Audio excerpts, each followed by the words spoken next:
Hiya, Barbie. Hi, Ken. You want to go do a podcast? Sure. Jump in.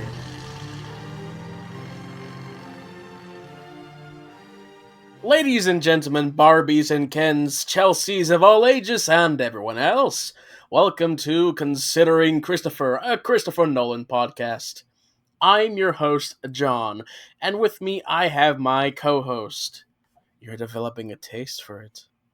The recording, the podcasting. It's definitely you, Jay. Yeah, I was originally going to keep the original words in there, but I decided it sounded too creepy.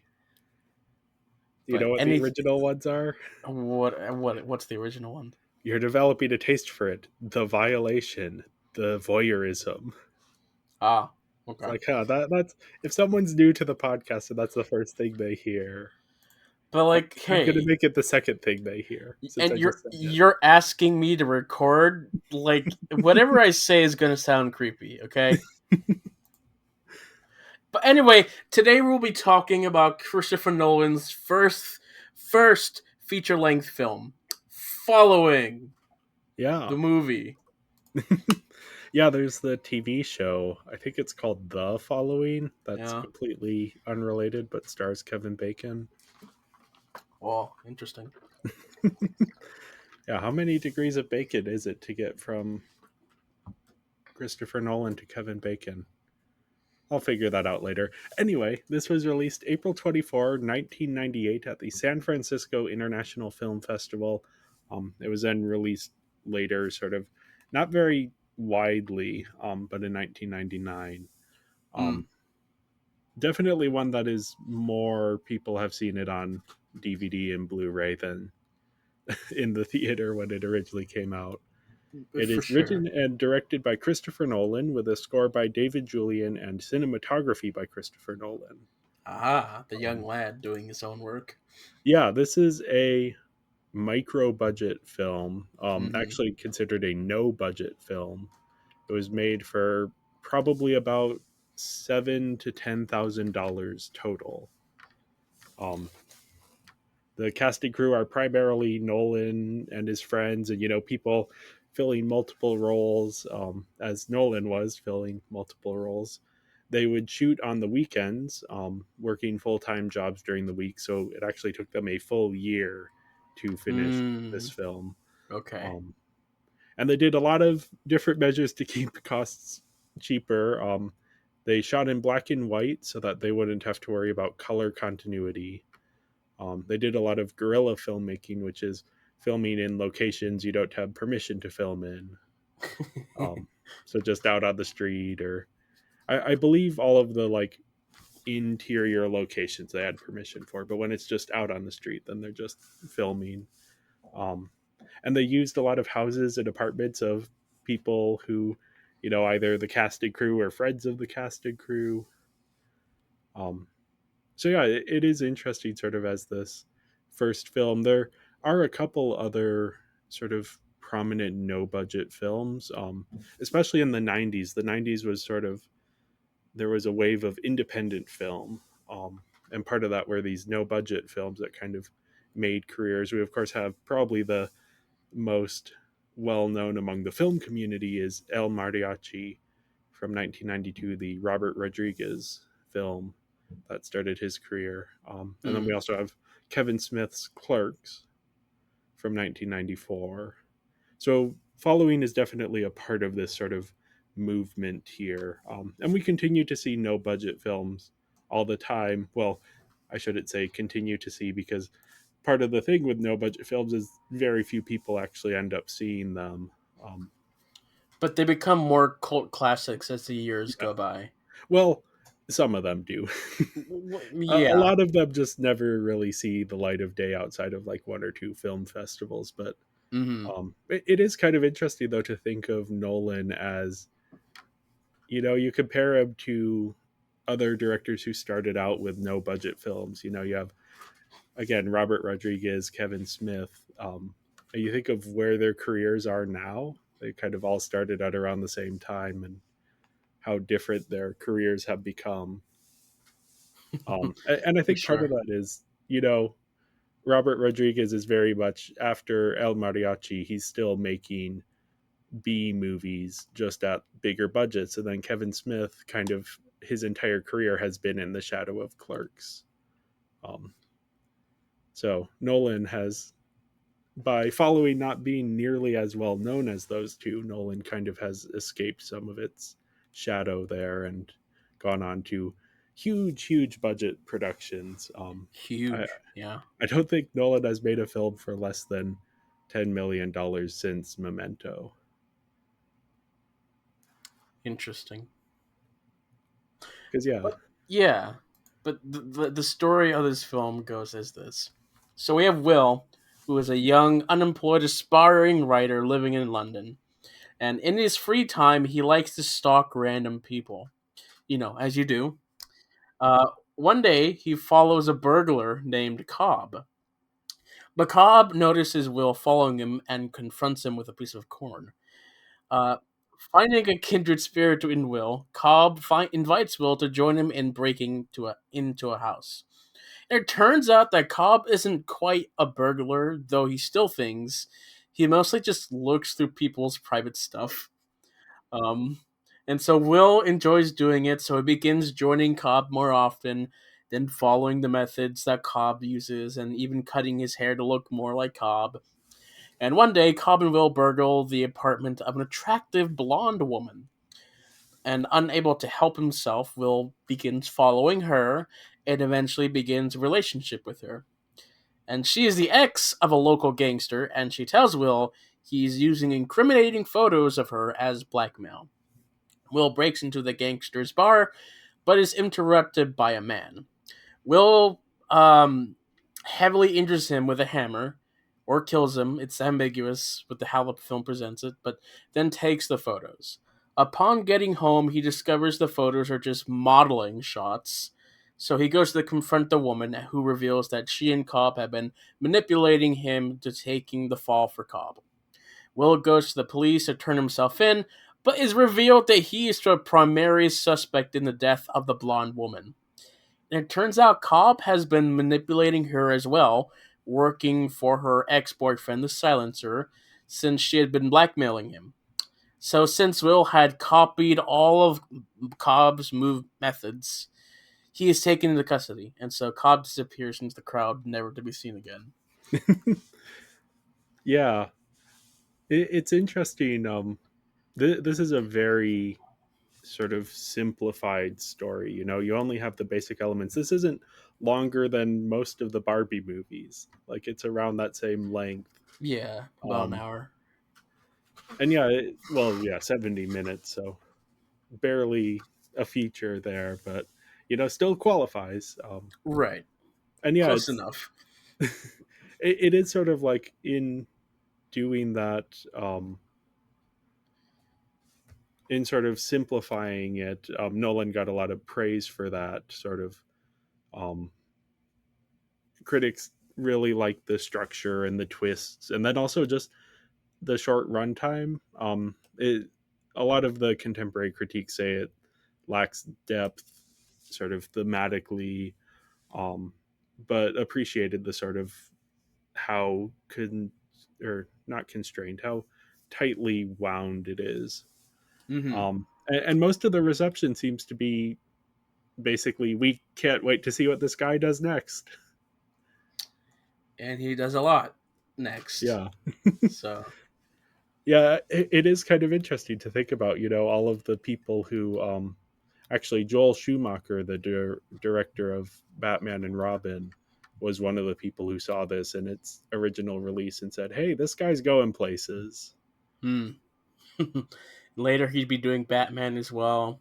Yeah, kind of undoing what Joel Schumacher had done with his Batman Mm, movies. So, right, but right. yeah, you could imagine being in on the ground floor for this type of creator, and there's definitely been a couple of people since then where it's like, you know, it's the hipster thing of, oh, I liked them before they were cool. Right, yeah. Those are always the best feelings. Yep. Um, but yeah, no, it's a pretty simple but interesting idea of following people and Yeah. then following people's secret lives while they're inside their house. Yeah, it's It's building off of the concept of people watching, which, yeah. you just you're in a crowd and you start watching people and thinking about who they might be. And then this is then going, well, what if you followed them? And what if you Mm. went into their house and looked through all of their private stuff? And then what if it was all some big elaborate scheme to get you to take the fall for a bunch of crimes you didn't commit? Yeah, I think the plot twist really make this film stand out more than just like okay, interesting idea, guy Yeah. following people because he's interested about people. To then have a plot twist where it's like, oh, he's been the one who has been followed and tricked, and it's like, ah, okay, now this is more interesting, I guess. Yeah. And Do you it's the like the classic. people watch? I occasionally I Mm. don't get much opportunity to. There was a lot of time in college just waiting in between classes, so I just Oh sit, yeah. watch people run around the hallways or the fields. Yeah, college is a good space for people watching. Also, anytime you're in a big city, it's easier. Oh yeah, just stare out, just look out your window, watch people move about their day. Yeah. Following though, now that goes a little far, a bit. Yeah, yeah. Like Even like the people guy watching knows it. feels. Yeah, Yeah. the guy knows it, and so oh, there's this one stupid story where one Halloween I dressed up as the Joker. This was the year that the film came out, and so I was Okay. dressed up like that.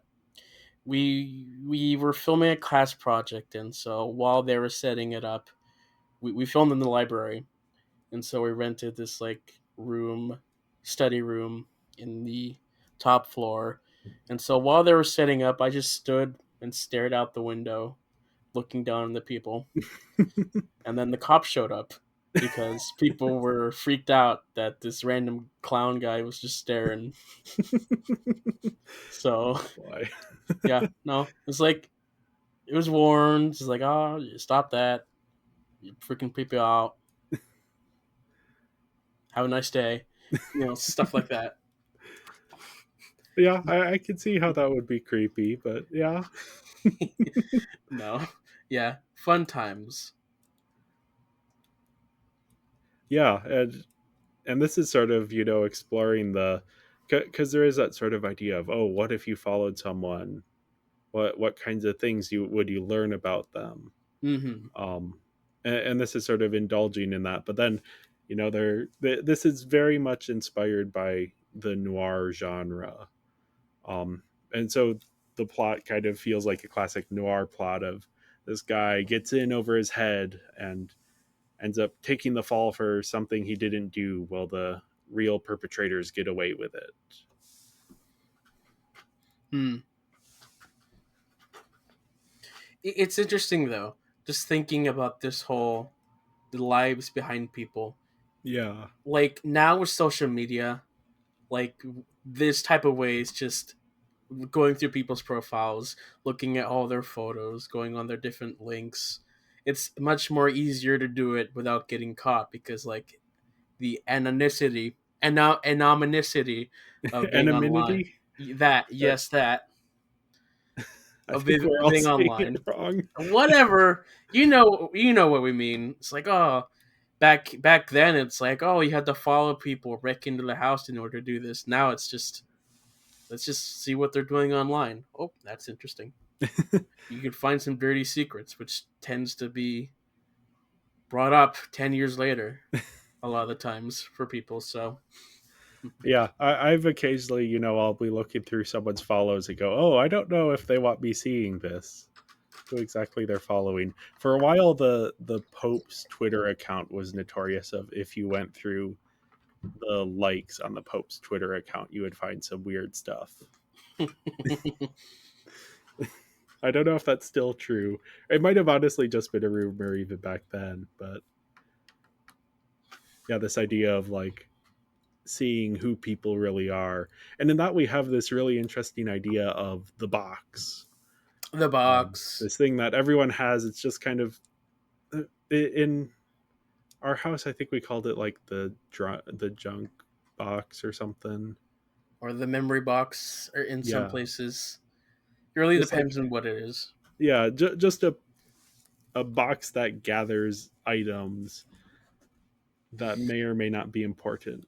In recent years, that's turned into my desk drawer, Yep. where it's like instead of going out of my way to find a spot, it's like I need to put this somewhere.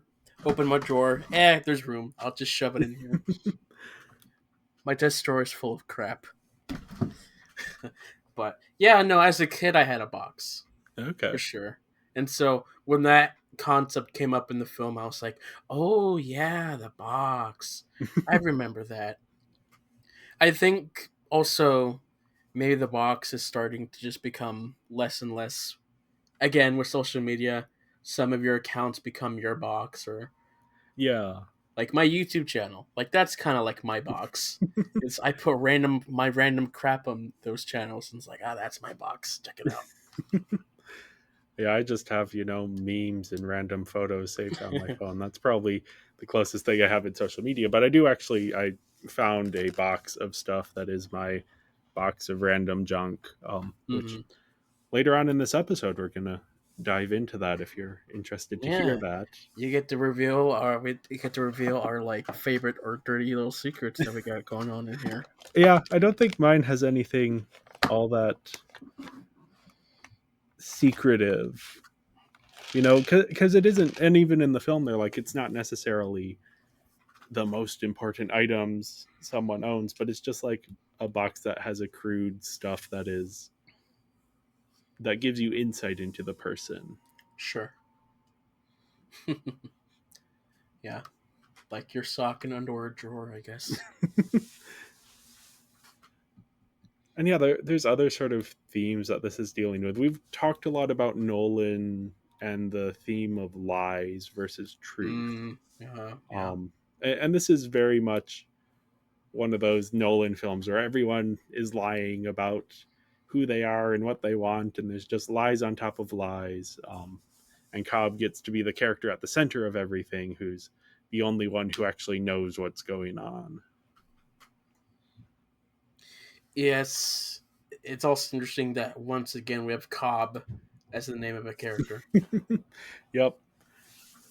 Yeah, and I mean, this is kind of thinking, because we mentioned the third Nolan brother, Matthew Nolan, who's a con artist.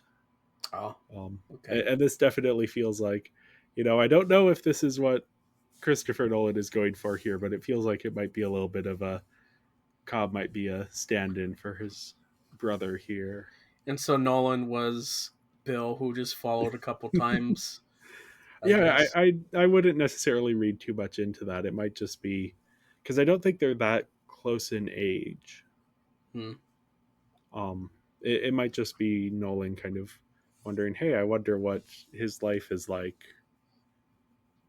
Maybe. But yeah, don't want to speculate too much about Nolan's personal life because he doesn't talk much about it. Oh, another thing before we completely move on from the box, um, we recently watched the Barbie Dreamtopia short um, for our bonus series, which we won't quite be there in our release, I don't think, when this comes out. But Chelsea has a box in that. Yeah, she does. But yeah, I kind of think this story is pretty much just a dry run of Memento. Yeah, it kind of felt like that at some points. We have a lot of similar characters. We have the protagonist in over his head, the friend who may not be quite as friendly as he seems, and then the femme fatale who's using the protagonist to get what she wants. And then we also have the gangster boyfriend who plays a bit bigger of a role here. But Mm-hmm. Yeah. This film also has the Nolan's non chronological way that it's done, which yeah, reminded me of Memento. Even though like he does this for a lot of other films, this one like you technically have three different timelines going on here. and it Yeah. gets really confusing at times, like what's going on, because Yep. the film is in black and white because budget wise, and also something about young cinematographers in training is like they're told if like, oh, you want to be really good at cinematography and lighting, shoot for black and white, like Yeah. do lighting for that, and there you go, see how that looks. And so Nolan doing his own cinematography, it's like, okay, there's probably a little bit of that going in there, um, which does hurt when we cut in between timelines, and it's like you're supposed to be following the way that the character looks, but sometimes like it looks a little bit too similar, and it's hard to follow Yeah. what's going on. I think he tried to solve this issue with Oppenheimer by having black and white and then color, but then we talked in that film like some things got muddied along the way somewhere. Yeah. Yeah, and it is kind of interesting to think about this as sort of the precursor to Memento, especially. Mm-hmm.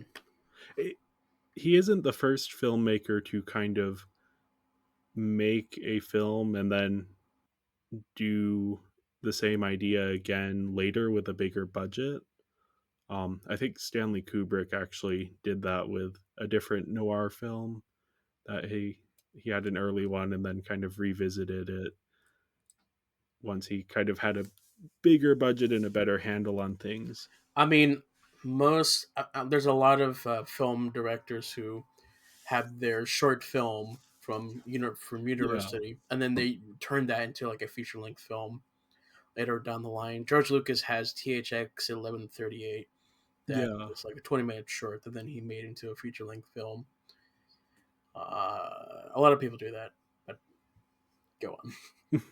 yeah. No, it is kind of. I think in that way, it kind of makes this film feel a little bit irrelevant because Memento is better in every way. Yeah, sure. So this is less interesting. Like, if someone's asking, "Hey, I want to watch an early Nolan film. Which one should I watch?" I'm Follow. never going to recommend Following over Memento Mm-hmm. unless they're trying to be a completionist.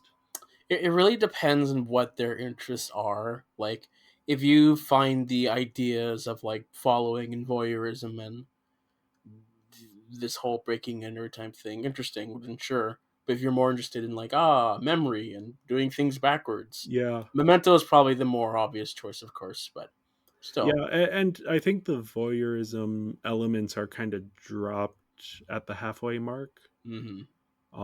Here they kind of still show up occasionally, but yeah, it doesn't have the same.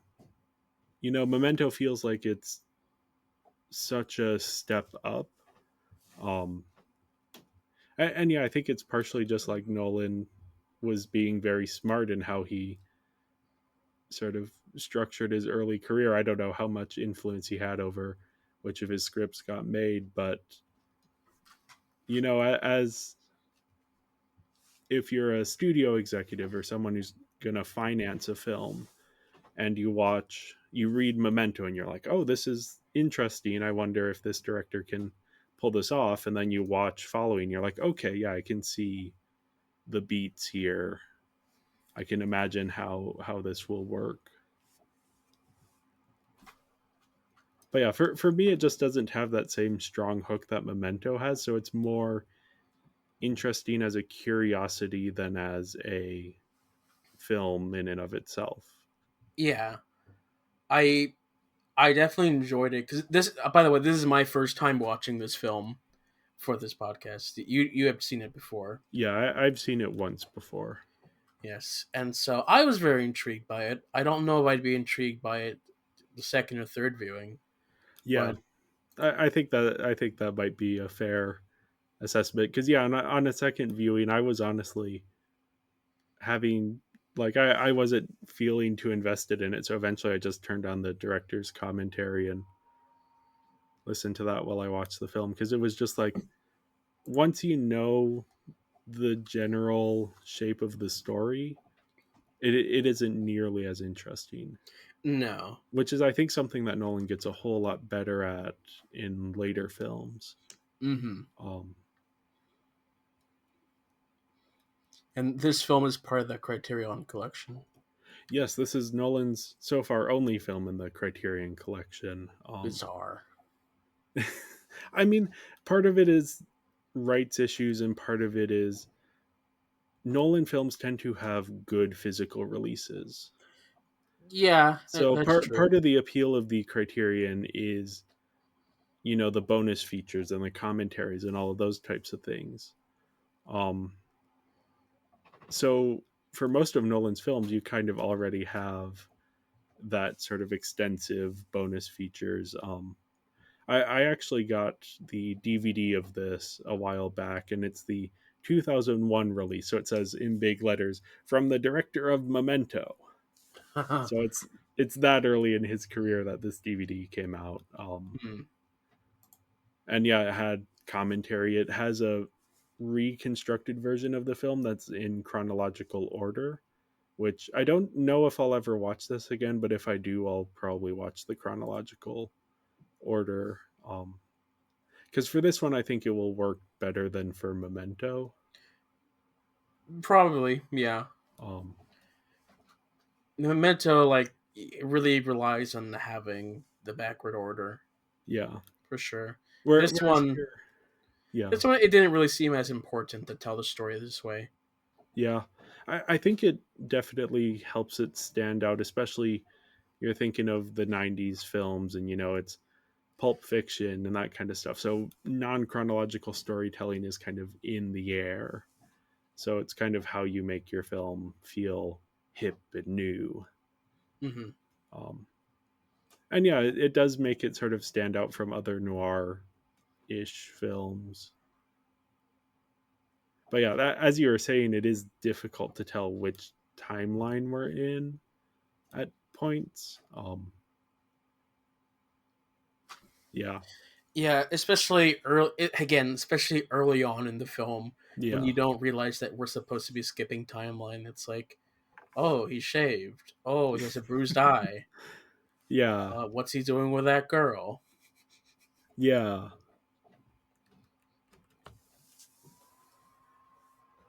But yeah, I mean, it is impressive what Nolan is doing, considering this is his first film being made at such a low budget.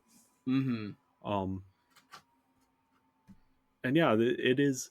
You can feel the way that like this influences how he makes his films going forward. Yeah, you can see the frameworks of like how he does think about ideas in films. Yeah, It's very interesting for sure. yeah, and it is that's sort of the fun thing about going back to these early films in a director's career and kind of just seeing them figuring out what the skills that they'll use later on. Hmm. And especially for Nolan, since this is a micro budget film, this is the kind of thing where potentially you could make it. Now you aren't Yeah. Christopher Nolan, so it takes a lot of talent to be able to pull this off, and that's why most micro budget films go completely unnoticed. Hmm. But there is that like homemade quality to it that makes it kind of interesting in that sense. And kind of the idea of if you have a good enough script and competent enough filmmaking and you get a good break, you can actually you can go places. Hmm. It's not all just flashy big blockbusters. You can have smaller, really small films that break out. I think a lot of this is now just YouTube and Vimeo to a certain extent as well. Like if Nolan had made this in 20 or yeah, I don't know, 2012, push it 15 years back, this would have been posted on YouTube or something. Yeah, and probably wouldn't really receive any recognition by Hollywood or anyone like that. Well, I mean it might not be immediate, but I wouldn't be surprised if eventually, cuz you think of like Daniel Kwan and Daniel Scheinert, who just won the Oscar for Best Director. They started out on YouTube. Um, So yeah, who knows what would have happened? Mm-hmm. But yeah, I mean, it still is a valid path to, and there are no budget films that do get still released theatrically.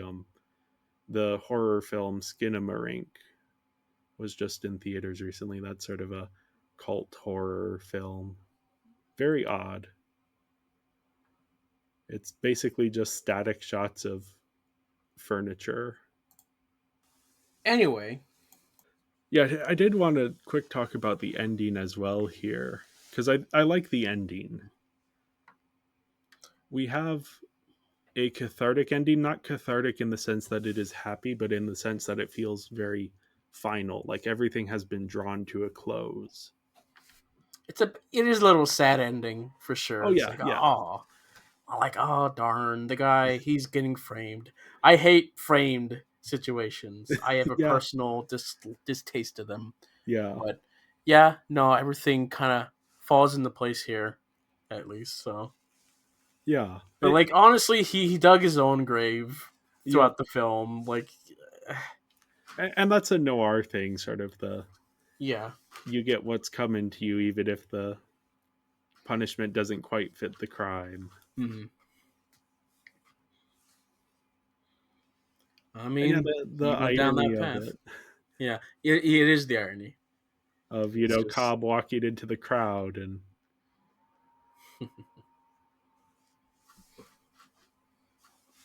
so yeah. I mean, I think the story is works well for what it is. I do think it's a bit slight on themes and larger ideas, but again, it's Nolan proving he can make a feature length film that hmm. works. Yeah, So I gave the story a 3.5 out of 5. yeah. So did I. Next up, we have the characters. And again, I think all of these characters show up again in Memento in a certain way. And I think Hmm. Nolan kind of refines these characters. Yeah. I think Will kind of suffers the most here. He's very much Leonard from Memento, but without the memory loss to explain how dumb he is.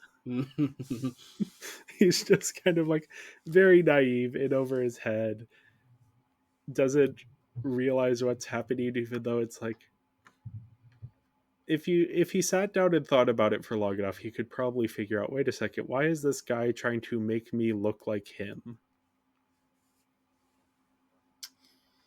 I mean, sure, but like he went down the path of following and then breaking and entering. So, Yeah.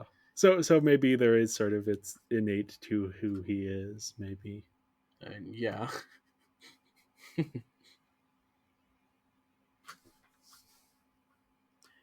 yeah. I I mean, the characters aren't the deepest of Nolan's for sure. Yeah. It's again, we're restricted to an hour, and we're having more focused on like the idea of the story and the story itself versus the characters themselves. Like Memento, you get a little bit more interesting characters. Yeah.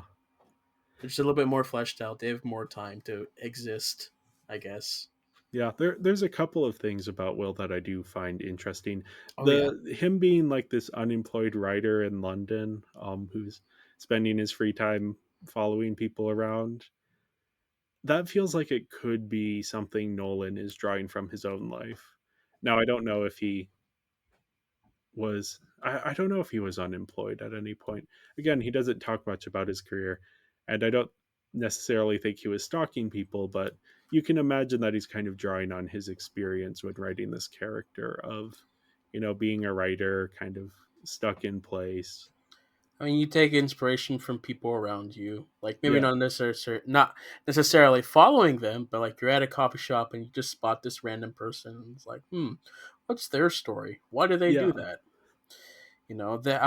There was an assignment my first year of university. I was taking an acting class, and the assignment was to stalk a few people and just be able to study their movements and like be able to get a sense of their life and their okay. whatever.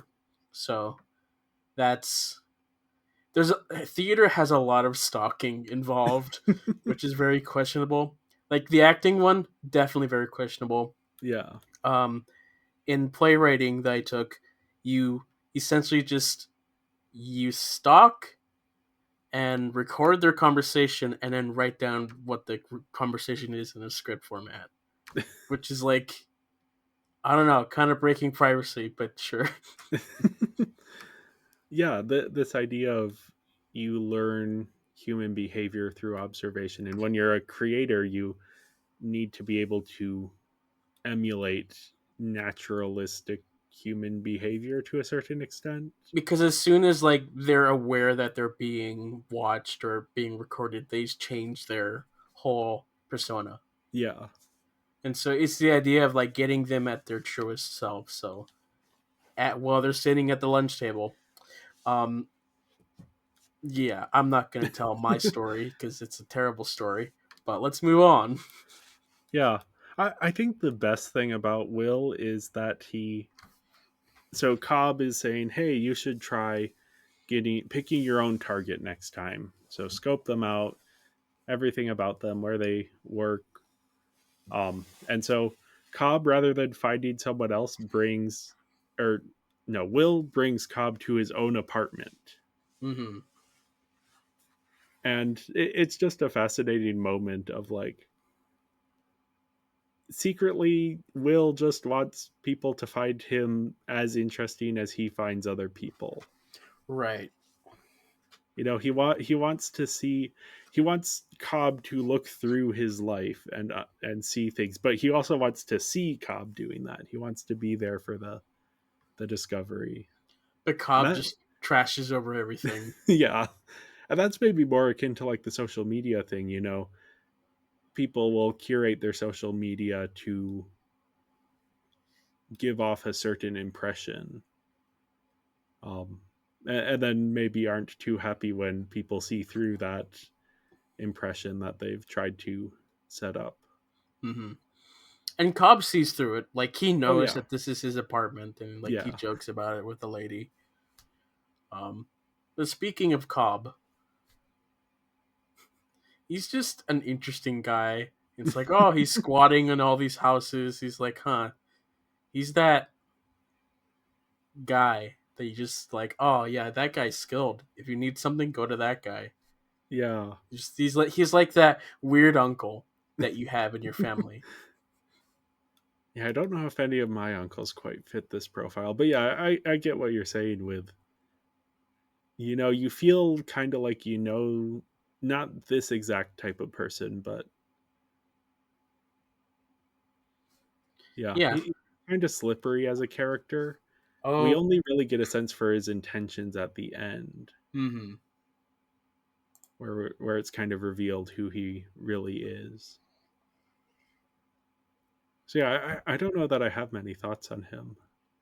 No, he serves the purpose of getting our young character into the crime field. It's like that classic of like young aspiring crime person getting into crime, like Solo Star Wars story with that Yes, that's a yeah, good comparison. yes, with what's his name? Woody Harrelson. Woody Yeah, Harrison. that That's also is the betrayal at the end. Yeah, yes. It's the one that came to mind because like I know that I've seen other ones, but that one's the one I remember the most. So yeah. Now the only other character of any real importance here is the blonde woman, yeah. who's very much a Nolan femme fatale. Mm-hmm. She fits a lot of the classic tropes. And then she's working with a man who ultimately betrays her. Mm-hmm. Yeah. Her death doesn't motivate the plot, but it does end the plot. So Yeah. I was kind of like, wait, what? Like, kill her? Is that the whole point of this thing? Like, why did we go yeah, through this whole thing just to do this? yeah, that might honestly be where some of the story logic doesn't work on a second viewing. Is why is Cobb going through all of this effort? Like, they explained a reason, like with the old lady Yeah, idea, and then, oh, plot twist, there is no old lady. yeah, Oh, plot twist, it's the blonde lady, and it's like, what? Like, it's interesting, but I think you went one plot twist too far. Yeah. It reminded me somewhat of Danny Boyle's Trance, which I'm assuming you've never seen. I have not, no. That one is the most impressive plot twist per minute ratio I have ever seen. I believe there's a plot twist literally every 10 minutes. Um, so this is a bit less intense, but like a lot of that same of, you're watching it the first time and it's actually kind of exciting. You don't know what to expect next, but then you go back later and you look at it and you're like, what's the logic behind all of these actions? Some of it Yeah. seems to serve the twist more than it serves the actual plot. Mm-hmm. The more you think about it, the more it's like, why? But like when you're just watching it for the first time, just watching it, like, yeah, it's pretty neat. Yeah, And that's what I felt. It was pretty neat. Not yeah. amazing, but pretty neat. Oh, and again, to see Nolan working these things out and knowing he has this huge career afterwards, we aren't looking at this as like, I wonder where he'll go from here. We're looking at it as like, wow, look at how far he's come. Mm-hmm. So yeah, I gave the characters a 3 out of 5. Yeah, so did I. 3. Next up, we have the visuals. Visuals, yeah. They're pretty impressive given the budget. You think about this, and they're doing what we would do in high school. Basically, that's the level of production they're working at. Now, slightly more mature than we were in high school, but I mean, using a skateboard, a Barbie skateboard as our dolly. Um, yeah, that might have been here. Here, it's just all handheld. yeah, no. And like they're doing the smart move of hiding their continuity and issues with the black and white. Yep. I did that a couple times for like a couple projects where it's like, oh yeah, I'm just gonna do black and white, and it hides so much. I love black and white for that, but Yeah, and it gives such a noir look to everything. yeah. And we have some really great lighting. I was actually one of the interesting things in the commentary track. They use a lot of natural light just because they couldn't afford, lights. So they would film scenes like right next to windows, so you get the light from the window lighting the scene. Rather Natural than lighting is really fun. yeah, Except when you're pointing the camera at it, then it's just so terrible. That's lighting in general, but yeah, my goodness. That one window that you had in your house, like every time we wanted to film in that direction, that would just constantly blow out the lighting just all the yeah. time. It's like, oh, come on. And it was a huge window. It was a huge window, and for some reason we shot so many things pointing at the window. What was so great about that specific frame?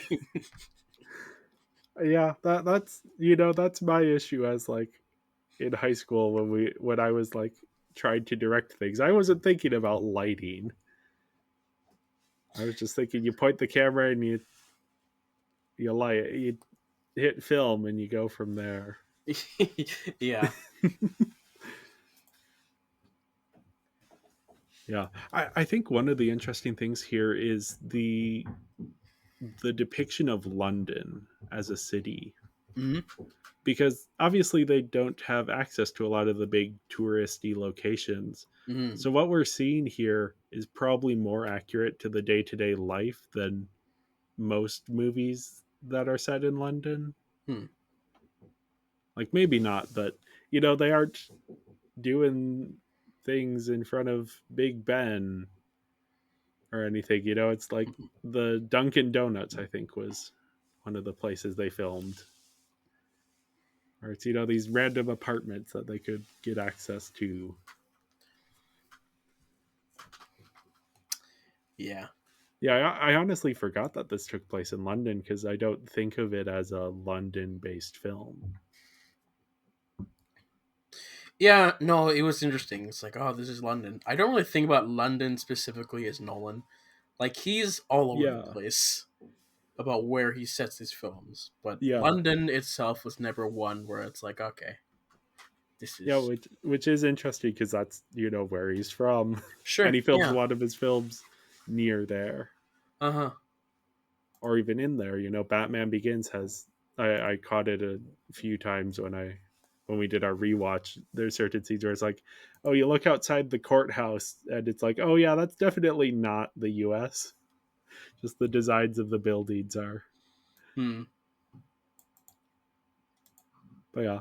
Also, I don't know if you caught this. Did I you did catch the caught I Batman caught symbol? this. Yeah. I saw the symbol and it's like, huh, This is on interesting. Will's door. Did you catch the Batman symbol in Memento? I don't remember if I did. It's the chase scene right when he drives into the park. There's like a comic store behind that has a big Hmm. Batman symbol in the window. Well, big, it's What's not what big on the what's frame. with that? What's with that? I mean, I think Nolan has said that they just needed something to put on the door for this one. And then in Memento, it's clearly, they were filming there and that just happened to be what was behind. But it is just sort of this weird coincidence that, It's you like, know, everything points to Batman. yeah, Like the little symbols in his film, Schumacher liking him, like it's all going back to Batman. yeah. Yeah, and I do kind of wonder, did Warner Brothers executives watch following and see the bat symbol and go, a Batman fan? Or it's just subliminal messaging. They just see the Batman symbol and Yeah. they think of the film ends and it's like Christopher Nolan, Batman. That'd be something. Yeah, that it is an interesting little coincidence. And yeah, I didn't bring it up on the Memento episode because I was like, oh, that's an odd coincidence. And then watching this, I'm like, wait a second. So I checked, and apparently there isn't a Batman symbol in Insomnia, unfortunately. Oh, what a shame. Otherwise, I would have started looking in every Nolan film for the Batman symbol. I mean, we've been looking for the Oppenheimer character, which Yeah, I, I don't know if we have one in this one. not really here. Here we have more of the. Yeah, it's not quite the Oppenheimer character. You could potentially draw parallels, but they would be pretty flimsy. Yeah, well, they're a bit of a stretch, but Yeah. maybe it's Bill because he likes the girls like Oppenheimer did. Maybe. Anyway, I gave the visuals a 4 out of 5. I'm giving it a little boost for being so small budget. Because it's small budget and because it's not as big and professional, I give it a 3.5. It's still good, but definitely could be much better for sure. Yeah, I think Nolan is a better writer and director than he is cinematographer. Yeah. I don't think it's a coincidence that he only did the cinematography for one of his films. I mean, yeah, they're different ideas and Yeah. professions. It is interesting seeing some of the similarities between this and his later work visually, but there's not a lot. This isn't quite. I guess Wes Anderson, you don't really see it because he started with Bottle Rockets. But yeah, anyway, on to the performances.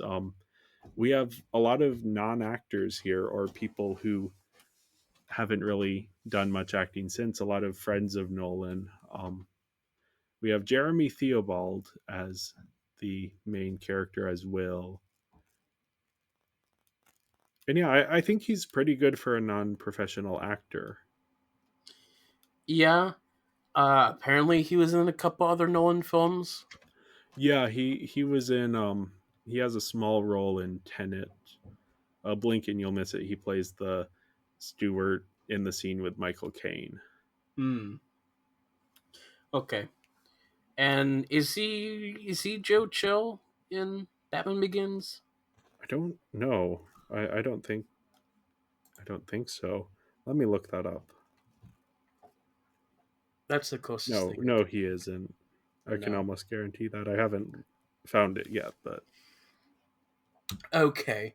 Wow. I was just asking. yeah. We have He's the young Gotham waterboard technician. Yeah, very helpful. Yeah, he's been in a few things since. Not a whole lot though. We also have Alex Haw, who's playing Cobb. Who he definitely feels of the actors here the most or the least like a professional actor. Yeah, And he's been in almost nothing since this. So, oh yeah, this is his only credit. So, yeah.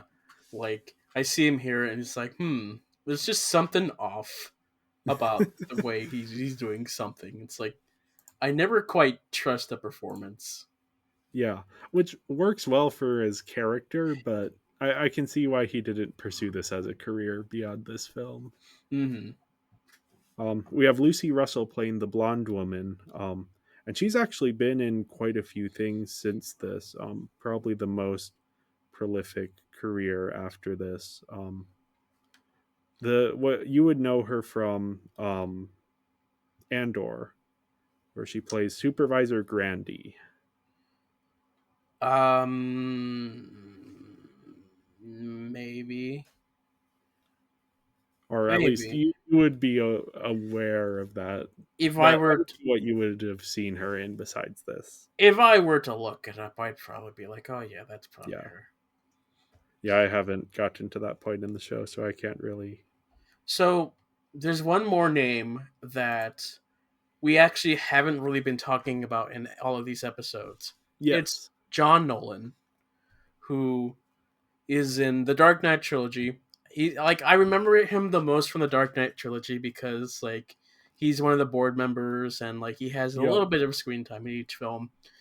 In the third film, he has like the best moment where it's like, "Don't worry, I'll go. You don't have to take any hostage. I'll be the hostage for you." Yeah. And it's like, "Oh, that's nice." But John Nolan is actually the Nolans' uncle. Yep. And so I just found that interesting. It's like, oh, okay, he's in a lot of the Nolan films as some character. Not a whole lot of screen time, but memorable enough to me. Yeah. He has a good screen presence. Yeah, and he's sort of the one actor here who actually had prior experience of any Hmm. significant amount. So, Yeah. So I just wanted to give him his due diligence because we yep. haven't really had the time to talk about him at all. Yeah, and I was actually going to bring him up if you did it. So glad we're on the same page about that. Yeah. But yeah, I gave the performances overall a 3 out of 5. Yeah, so did I. I mean, we definitely get so much better performances later down the line, so. Yeah.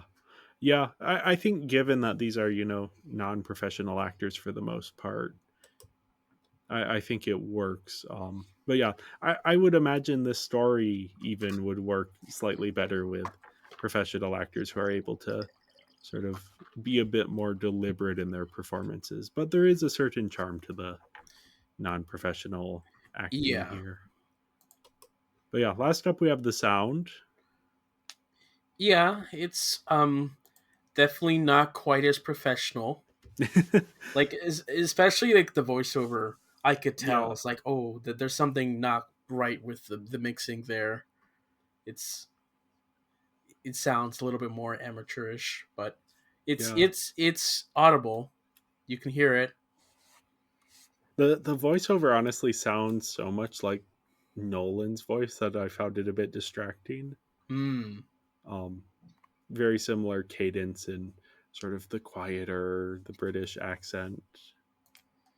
Um, but yeah, the sound is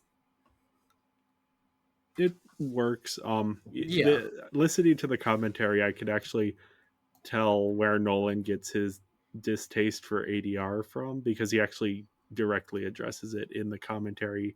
Again, the 2001 commentary. Now, 2023, we're still talking about Nolan and his ADR or Mm-hmm. lack thereof. Yeah. So yeah, he's definitely has a distaste for ADR that even as early as this film is kind of showing up. But they did apparently re-record certain lines just because it was too difficult to hear on set. Hmm. The Yeah. score is striking, though. Honestly, I don't remember too much of it. So with the score, there's like moments in the score where they have this very high pitched electronical Yeah, sound. I hated that. Like it just was so unnerving for me. It didn't sound good to my ears. So, but yeah, besides that, it sounded fine. Just take out that high pitched electronical sound that happens a couple of times in the film. Like the most of the film, it's not there, but it was like very distracting when it yeah. played. But yeah, I gave the sound a 3. And I gave it a 3 as well. Yes, which leaves me with a total score of 16, which is a 64% or a 3.2 5-star rating. Yep. And I have a 16.5, which is a 66% or a 3.3 out of 5. Yes. So before we move on, do we want to dive into the box? Let's get into our little boxes. So yeah, Yes. I found this just in my closet on a shelf. And it just has some random things. There's a book about a practical guide to processing grief with third culture kids, which I haven't read. Okay. Yeah. I'm not gonna go through everything here because it's quite a large box. I have a Polaroid digital camera and a cell phone, a dumb phone, not a smartphone. Okay. That says I got my COVID-19 vaccine today. This is not That's. my sticker. This is someone else's sticker, though I did get my vaccine. Let the records show. Mm-hmm. Um, I have a instructions for assembling a wooden world map that's currently hanging on the wall over to my right. Yes. Interesting. Very interesting. I have this like set of Avengers the game pins which I got for free from GameStop because they couldn't sell them, so they were giving them away. So I was I like, mean, "Oh, Avengers pins." yeah, for a very good reason. I know.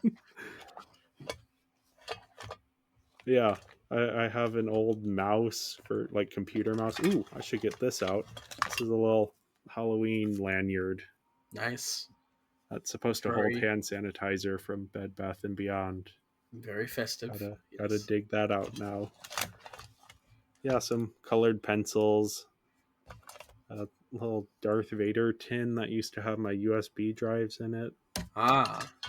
And then relevant to not this podcast but our other podcast, it's called the Oh. Boogie Board, which is it's a Yeah. little you write on it, it's a little tablet type thing. And all it does is write and erase. But I always write my top 10 lists on these, and I had one for years and years and years, and I always used it. And then I pulled it out for our most recent one, and it's not working. So I had to quick hop on Amazon and buy a new one. Mm. Yeah. I remember like our earlier podcast when you would come over and record with me. You just play around with that. You'd draw. You'd pull out your tablet or something and play Minecraft and yeah. Yeah, But now I don't do that. Now I put The Dark Knight on the TV and watch that in the background while we record, and then get very concerned that we are almost done with The Dark Knight and still recording. uh,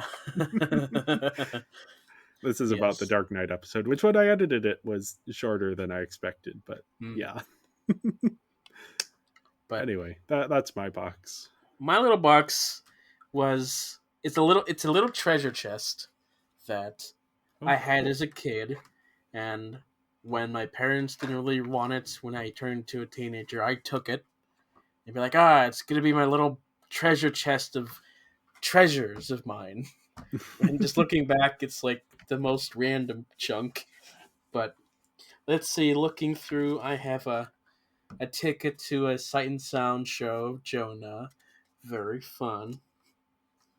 I have my The Last Jedi theater ticket, as well as the My Little Pony movie theater ticket, and the Justice League. Uh, I should throw this away, but yeah.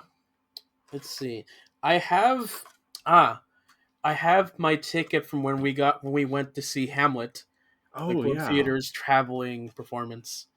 Uh, yeah, the 6th of November. I remember, very significant time period for me because I got into My Little Pony around that time. I so here's a $10 gift card for iTunes. Um, the story behind this in that I won it in a competition for um uh what was that, the Connect. Yeah, the Connect, the Xbox Connect thing where Oh it's like yeah. it that had that vision thing and follow your track. I did like a thing and I won second place, and this was the prize. It's like $10 gift card for iTunes. Yay! Had my old middle school ID card. Some shells, a shark tooth. Uh, okay. So this little rubber thing that you put on your pencil, and so what you do is like it's to have proper Yeah. writing. Yeah, I had this because I needed to do that. I got this rock from I think the Black Mountains in Colorado or Arizona. It's a like volcanic rock or something. I don't know. It was really cool. I got this like random pocket watch Oh, with neat. the Statue of Liberty on it. Does Huh. not work, but I like the aesthetic. A little medal for a soccer little kid elementary soccer tournament that I won. Um, one year my sister went to China, and she came back with this little thing that some kid Huh. made for her. It's like a Mushu dragon. Yeah. It's pretty cute. Um, I have my wedding ring from one of the plays that we did. This was the one where I was married to Dale for our 12 Angry Men. That was our Oh yeah. that was our Yeah. inside joke where it's like, we're both having wedding rings, but there's no mention in the show about who we're married to. So it's like, what if we're married together? And this is just our marriage anger, and we try to kill each other. That's what it is. You And and your bright sayings. you and your bright sayings, yes. And so yeah, I haven't really thought much about this goodie box since 2017 when all those films came out. So yeah, it's just been sitting in my shelf in my closet. But otherwise, like any other random junk I do, is just I just shove it into my drawer, like right next to me because it's the closest thing. Like there's random photos.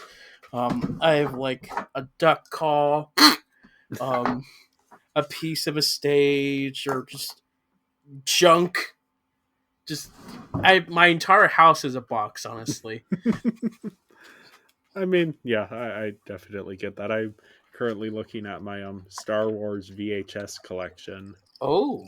which I got from a thrift store, and I don't even have a VHS player. Mm. Just like, oh, I'll just pick these up. They were like 50 cents each, so I was like, oh, that's kind of a neat thing to have Are they around. the re-release or are I they believe they're the re-release. okay? Yeah, because they. Because if you have like the original uncut, unedited versions, the unspecial effects version, Yeah, like that could sell for a bit. yeah. I am curious to watch one of those eventually, but yeah, it's I do think it is interesting, this idea of the box. And I have several. I actually have a dedicated box for all of my old movie theater tickets, which is a collection that is growing and growing and growing beyond. But yeah, that's one of those things where I'm like, I don't necessarily know if I want to save them, but I know that I can't go back and save them, so I just kind of collect them. Hmm. Yeah, I'm not really collecting random junk anymore as much because like I know that I never do anything with it. It's like I haven't thrown it away because memories, I guess, but Yeah. it's there. It's my box. Yeah, now I just collect the DVDs. I guess Blu-ray more accurately, but Well, just whatever I feel is important enough to collect and is worth the price. Thank you everyone for listening. Make sure to follow us on social media. We're Binging Barbie Podcast on Instagram and Tumblr, Binging Barbie on Twitter and Serialized, and Binging Barbie, a Barbie movie podcast on Letterboxd. And if you enjoyed this episode, make sure to leave a 5-star review. We will be back next week with our rankings of all the Nolan films. And before then, be sure to tune in for our Halloween episode on Monster High, New Ghoul at School. Until then, be careful on who you follow, and whoever follows you. Ooh. Ooh. Bye, Barbie. Bye, Barbie.